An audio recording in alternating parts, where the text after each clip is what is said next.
साथियों नमस्कार, स्वागत है आप सभी का आपके अपने यूट्यूब प्लेटफॉर्म पर। यूपी टेट के लिए एक बेहतरीन टॉपिक है मोटिवेशन। हर बार सवाल आता है, चाहे यूपी टेट जितनी बार हुआ हो, सवाल यहाँ से आएंगे ही आएंगे। कोई भी एग्जाम जो पात्रता से संबंधित होगा या सुपर टेट ही क्यों ना हो, मोटिवेशन चैप्टर आपके लिए बहुत जरूरी हो जाता है। आपको याद होगा कि पिछली बार जो सुपर टेट का एग्जाम हुआ था 69,000 वाला, उसमें विक्टर ब्रूम का पूछा हुआ था प्रत्याशा सिद्धांत। सवाल आता रहता है, मैकलीलैंड का हो गया, मास्लो का हो गया, और भी हैं। ये तो पूरी बातें आपको थंबनेल पर लिखा नहीं जा सकता है ना। तो आप ध्यान दीजिएगा, मोटिवेशन चैप्टर आपके लिए बहुत जरूरी होने वाला है। इसमें से निश्चित तौर पर आपके 2 क्वेश्चन आने ही आने वाले हैं आगामी परीक्षा में। तो आइए मोटिवेशन को अगले 10 से 12 मिनट में हम लोग पढ़ करके समाप्त कर लेते हैं। जो भी जरूरी चीजें आपको याद करनी चाहिए मोटिवेशन चैप्टर में, वो सारी जरूरी चीजें आप सभी को इस वीडियो में मिल जाएंगी। तो वीडियो में मैं शुरू करूं उससे पहले अपील करूंगा कि सभी लोग लाइक कर दीजिए, प्लीज प्लीज। अगर आपको ऐसा सेशन चाहिए तो आपको वीडियो को लाइक करना होगा, शेयर करना होगा, अपने अपने मित्रों तक पहुंचाना हो। अभी आपने इन टाइप की वीडियो को उतना ज्यादा प्यार नहीं दिया है। देखिए, हमने लगातार 4 वीडियो कर रखी है और अच्छे अच्छे टॉपिक पर वीडियो करा है। और हमें लग रहा है कि हम 15 से 20 टॉपिक ऐसे ही देंगे जिसमें से कंप्लीट सिलेबस की जरूरी जरूरी बातें आपको आ जाएंगी, सारे सवाल वहीं से निकल करके आएंगे। क्योंकि परीक्षा होगी तो हम आपको ये वादा दिखाएंगे, ये दावा दिखाएंगे आपको स्क्रीनशॉट के जरिए। एक वीडियो में सब खत्म। तो आप लोग अभी प्यार सम्मान दे नहीं रहे हो इस टाइप के कंटेंट को, ताकि हम प्रेरित हों आगे ऐसी ही वीडियोज लेकर के आने के लिए और आपकी तैयारी को धार देने के लिए। उम्मीद करेंगे कि आप सभी लोग ऐसा करेंगे। प्यार दीजिए, सम्मान दीजिए, पसंद करिए, शेयर करिए, कमेंट करिए, अच्छे अच्छे लाइक करिए खूब। वीडियो ऑटोमेटिक चढ़ने लग जाएगी। आप लोग लाइक करेंगे, कमेंट करेंगे, वीडियो अपने आप चढ़ती जाएगी। किसी को शेयर करने की जरूरत भी नहीं पड़ेगी आपको, लेकिन लाइक और कमेंट करना ही करना पड़ेगा। तो वीडियो देखिए, लाइक करिए, प्यारा सा कमेंट कर दीजिए। बात करेंगे मोटिवेशन को लेकर के। अभिप्रेरणा का अर्थ और इसकी उत्पत्ति को लेकर के बात करें तो देखिए, अंग्रेजी में इसको बोला जाता है क्या, मोटिवेशन बोला जाता है। इसकी उत्पत्ति किससे होती है? तो अंग्रेजी का जो मोटिवेशन है ना, वो लैटिन भाषा के किससे बना है? मोवेरे से बना हुआ है। किससे? मोवेरे से बना है। या इसी को मोटम भी कहा जाता है, मोटम शब्द से बना है। तो ज्यादातर जो आता है एग्जाम में, वो कौन सा शब्द आता है? मोटम शब्द आता है। ज्यादातर ये आपको पढ़ाया जाता है और यही ज्यादातर पूछा भी जाता है। इसका अर्थ क्या हो जाएगा? इसका अर्थ हो जाएगा गति करना या क्रियाशील होना। अतः किसी भी कार्य को करने के लिए भीतर से ऊर्जा या गति मिलना ही क्या कहलाता है? मोटिवेशन कहलाता है। किसी भी कार्य को करने के लिए जो अंदर से गति मिलती है, ऊर्जा मिलती है, उसी को मोटिवेशन कहते हैं। और स्किनर ने इसे कहा है सीखने का राजमार्ग कहा है। आइए समझते हैं, आगे चलते हैं। बीएफ स्किनर ने सबसे ज्यादा पूछी गई परिभाषा है, अभिप्रेरणा अधिगम का सर्वोत्कृष्ट राजमार्ग है, सुपर हाईवे है। ये किसके द्वारा कहा गया? स्किनर के द्वारा कहा गया है। ये वेरी मोस्ट इंपॉर्टेंट, इसको कर लीजिएगा, ये सवाल बहुत ही पॉपुलर सवाल है। सीबी गुड के द्वारा क्या कहा गया है? किसी कार्य को आरंभ करने, जारी रखने और नियंत्रित करने की प्रक्रिया ही अभिप्रेरणा कहलाती है। ठीक। हाँ, ये भी बहुत प्रसिद्ध जो भी परिभाषाएं हैं, फालतू कुछ लेकर के नहीं आया हूं। जो पूछी जाती है वही चीजें इसमें लेकर के आया हुआ हूं। मैकडूगल कहते हैं कि अभिप्रेरणा वे शारीरिक और मनोवैज्ञानिक दशाएं हैं जो किसी कार्य को करने के लिए क्या करती हैं? प्रेरित करती हैं। और क्रो एंड क्रो का कहना है कि अभिप्रेरणा सीखने का एक आवश्यक शर्त है। गिलफोर्ड का कहना, अभिप्रेरणा एक आंतरिक दशा या कारक है जिसकी प्रवृत्ति क्रिया को आरंभ करने और बनाए रखने की होती है। ठीक है, बचपन में लड़ाइयाँ आपने किया होगा। कई बार आप शांत रहे होंगे और आपका सामने वाला आपको गरियाए चहेटे जा रहा है, तो कोई आ गया बगल से। वो बगल से क्या करता था? अरे, गरिया दिया तुमको, ये ले। अरे, मम्मी गाली दे दिया। अबे यार, दीदी गाली दे दिया तुमको। जा यार, तेरे अंदर खून नहीं ना, मर्द नहीं ना, औकात नहीं है, सामने वाला गरियाए जा रहा है। अंदर से ऊर्जा परिवर्तन होता था और फिर तड़क जाते थे, गरीबे गरीबे तो हली मार के नाक फोड़ दे बब्बे तो। फिर हमारे अंदर भी मोटिवेशन जागृत हो गया, ऊर्जा जागृत हो गई, कार्य करने के लिए तैयार हो गए हम भी, है ना। तो जरूरत पड़ती है अच्छे मोटिवेटर की, मोटिवेशन करने वाले की।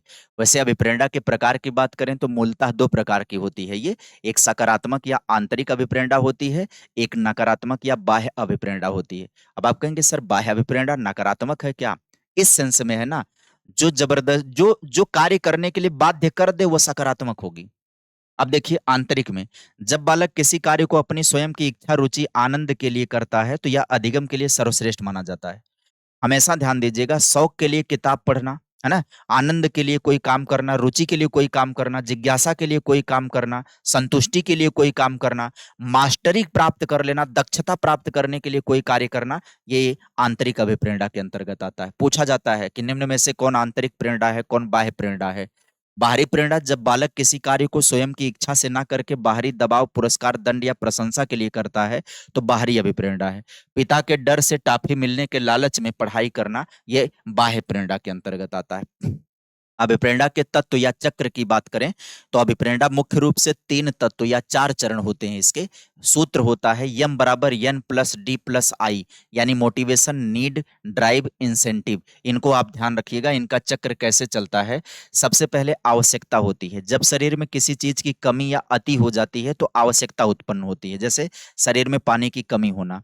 जब आवश्यकता उत्पन्न होगी, तो चालक आएगा, प्रणोद या अंतर्नोद, जिसको ड्राइव बोला जाता है, मोटिव जिसको कहा जाता है। आवश्यकता के कारण जो उत्पन्न तनाव या क्रियाशीलता जो व्यक्ति को कार्य करने के लिए धकेल दे, जैसे पानी की कमी हुई ना, तो प्यास लग जाना, ये ड्राइव का काम कर देगा। उसी तरीके से उद्दीपन, प्रोत्साहन या लक्ष्य आ जाता है, वह वस्तु जो चालक को शांत कर दे, आवश्यकता की पूर्ति कर दे। जैसे प्यास बुझाने के लिए पानी मिल जाना, तो पानी का मिल जाना ये इंसेंटिव हो गया। क्या हो गया? इंसेंटिव। तो पहले नीड होती है, फिर ड्राइव होता है, फिर इंसेंटिव होता है। यही अभिप्रेरणा का चक्र होता है, पूछा जाता है ये।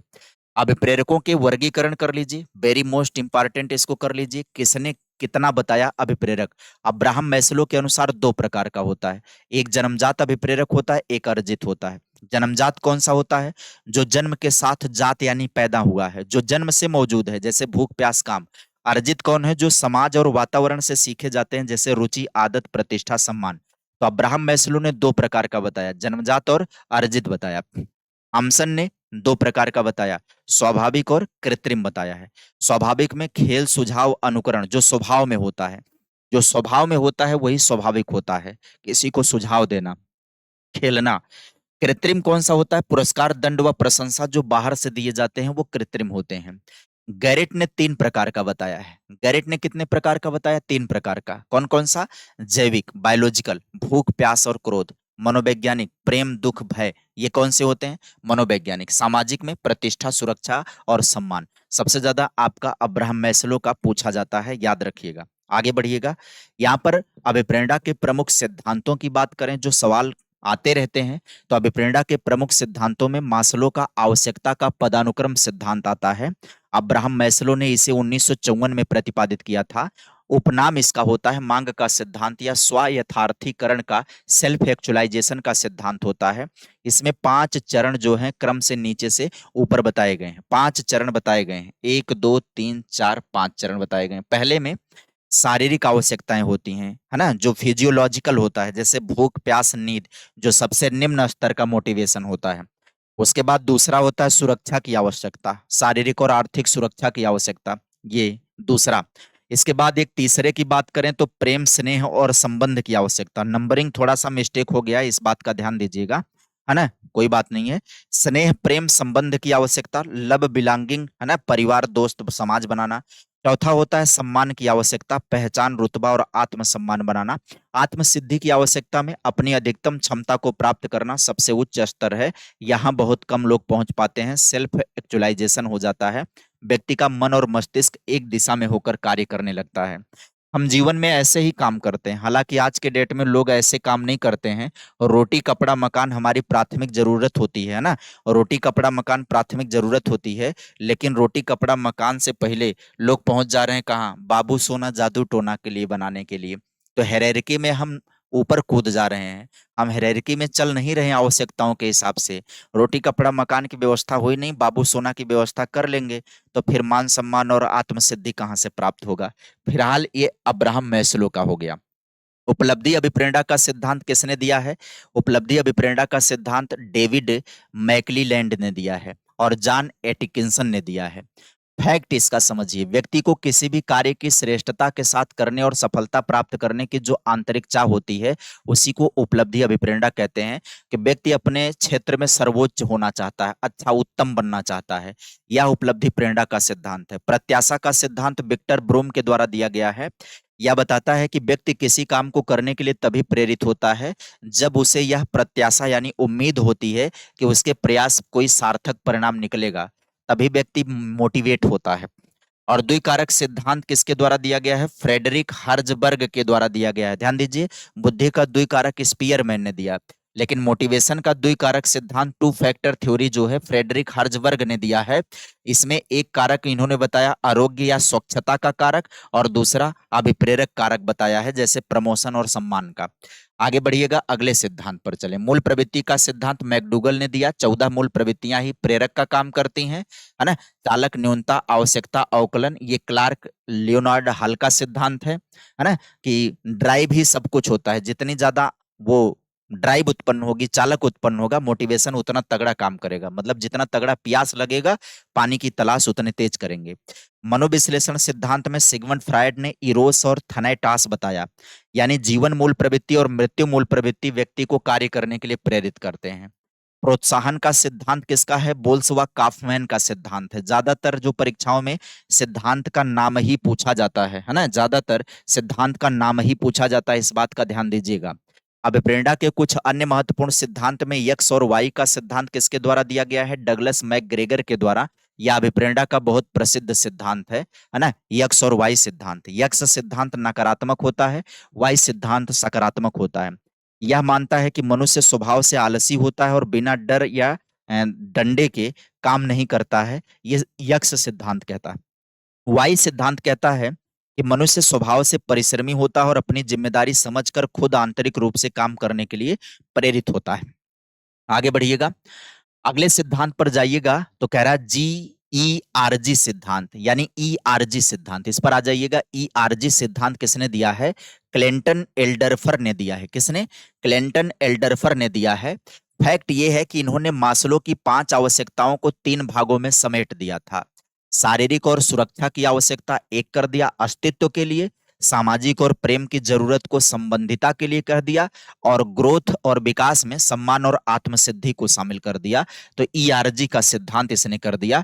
ई का मतलब है एक्सिस्टेंस हो जाएगा, आर का मतलब रिलेटनेस हो जाएगा, और ग्रोथ हो जाएगा जी का मतलब। एक है सक्रियता का सिद्धांत, किसके द्वारा दिया गया है? तो लिंडस्ले, हैब और माल्मो के द्वारा। यहां पर ध्यान दीजिएगा, यह सिद्धांत बताता है कि व्यक्ति का व्यवहार उसके केंद्रीय तंत्रिका तंत्र की सक्रियता पर निर्भर करता है। नर्वस सिस्टम जितना एक्टिव होगा, व्यक्ति उतना एक्टिव होगा। अभिप्रेरणा का क्षेत्रीय सिद्धांत जो है वो कोर्तलेविन ने दिया है। इसमें जो है आकर्षण और वेक्टर का प्रयोग किया गया है। मतलब जो क्षेत्र सिद्धांत पढ़ेंगे इसका, कोर्तलेविन का अधिगम वाला, ये उसी से संबंधित है। आगे समझिएगा, कुछ अन्य महत्वपूर्ण परिभाषाओं में वुडवर्थ की परिभाषा छूट गई थी। तो अभिप्रेरणा व्यक्ति की वह दशा है जो उसे निश्चित लक्ष्य प्राप्ति करने के लिए निश्चित व्यवहार करने के लिए प्रेरित करती है। एटकिंसन ने कहा कि अभिप्रेरणा का संबंध व्यवहार को जागृत करने वाली, बनाए रखने वाली और दिशा प्रदान करने वाली शक्तियों से है। थॉमसन ने कहा है प्रेरणा विद्यार्थी में रुचि उत्पन्न करने की कला है। थॉमसन का कहना है कि प्रेरणा विद्यार्थी में रुचि उत्पन्न करने की कला है। आगे देखिएगा, अभिप्रेरणा को बढ़ाने वाले प्रमुख विधियां कौन सी होंगी? तो प्रशंसा और निंदा के द्वारा बढ़ा सकते हैं। हरलाक के प्रयोग के अनुसार निंदा की तुलना में प्रशंसा अधिगम में ज्यादा प्रभावी अभिप्रेरक है। ठीक है। सफलता और असफलता, सफलता स्वयं में सबसे बड़ी अभिप्रेरणा है। सफलता ही सफलता को जन्म देती है, ये कहावत है। पुरस्कार और दंड, सकारात्मक व्यवहार के लिए पुरस्कार और नकारात्मक के लिए दंड देना हल्का उचित होता है। प्रतिद्वंदिता और सहयोग, है ना, स्वस्थ प्रतियोगिता छात्रों को क्या करती है? प्रेरित करती है। ये मोटिवेशन का तरीका होता है। ठीक है।